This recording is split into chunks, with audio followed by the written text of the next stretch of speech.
tomorrow, there's a whole new world. Bonjour, Pessah Kasher Vesameach. On va essayer de déterminer aujourd'hui une notion qui est importante. Et il y a le lien justement qui est entre ces plusieurs notions, c'est la notion de Pessah.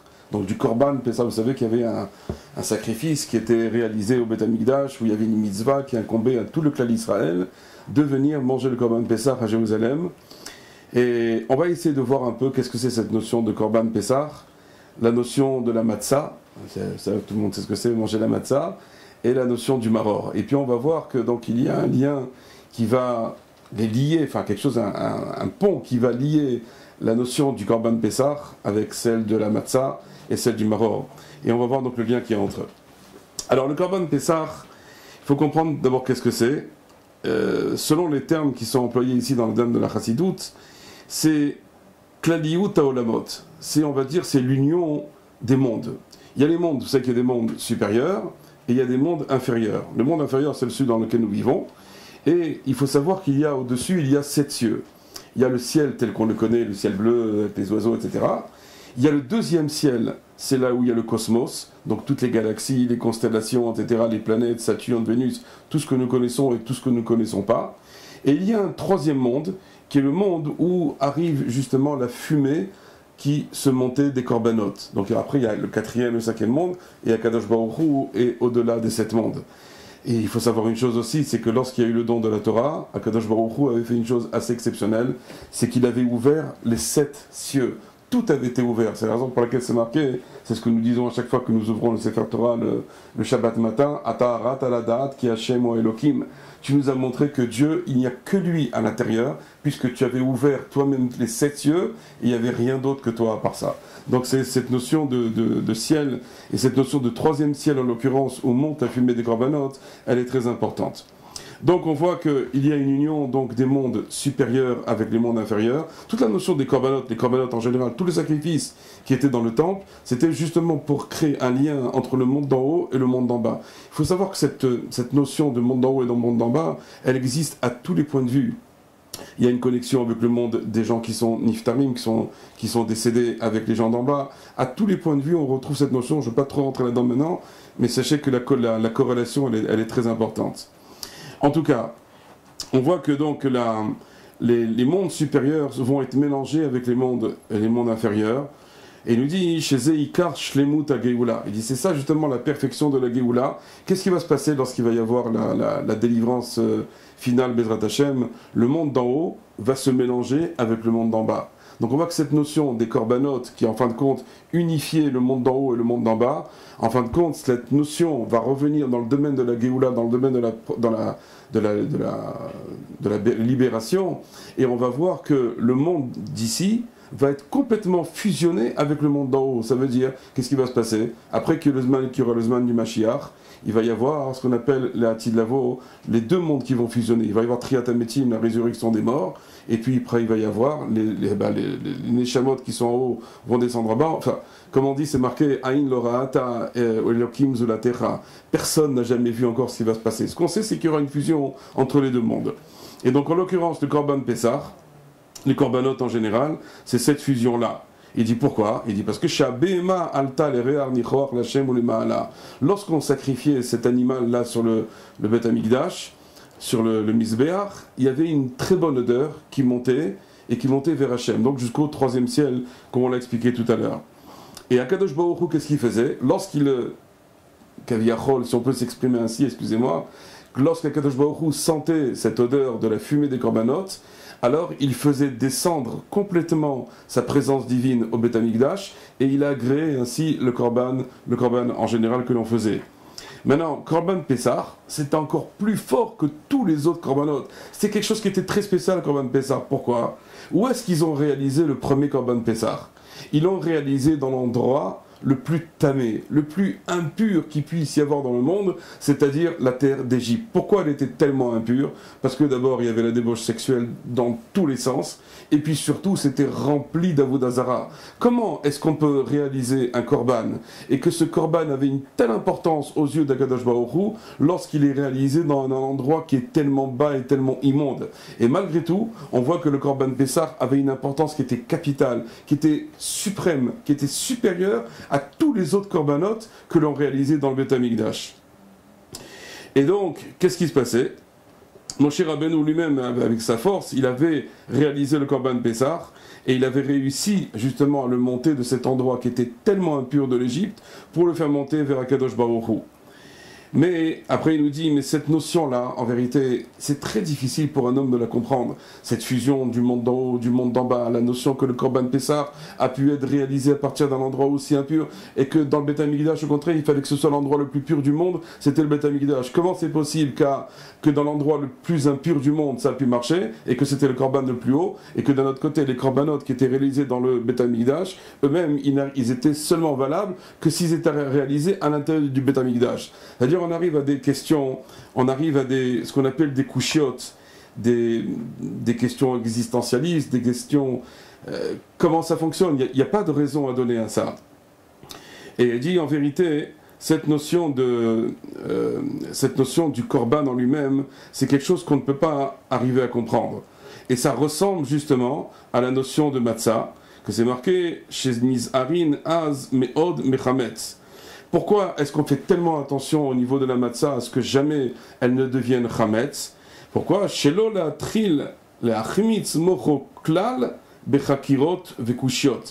Le chametz, en l'occurrence, par rapport à l'esprit, c'est lorsqu'on a des questions. Le problème, dans le domaine de la question, on a des questions et c'est pas tout le temps qu'on a les réponses. Et même en général, on a plein de questions à laquelle on n'a pas de réponse.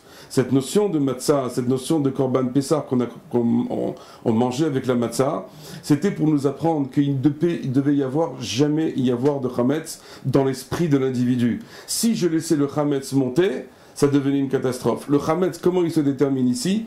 Par la notion de kushia, par la notion de questions que je peux avoir sur Akadosh Baruch Hu, des questions sur les tzadikim, des questions sur la Torah, et à laquelle je ne pourrais pas avoir de réponse. Parce que on a un esprit qui est limité, on a un esprit qui est quand même tout petit par rapport à la grandeur d'Akadosh Baruch Hu, et il est très difficile pour moi d'arriver à trouver les réponses aux questions que moi je peux éventuellement poser sur Akadosh Baruch Hu.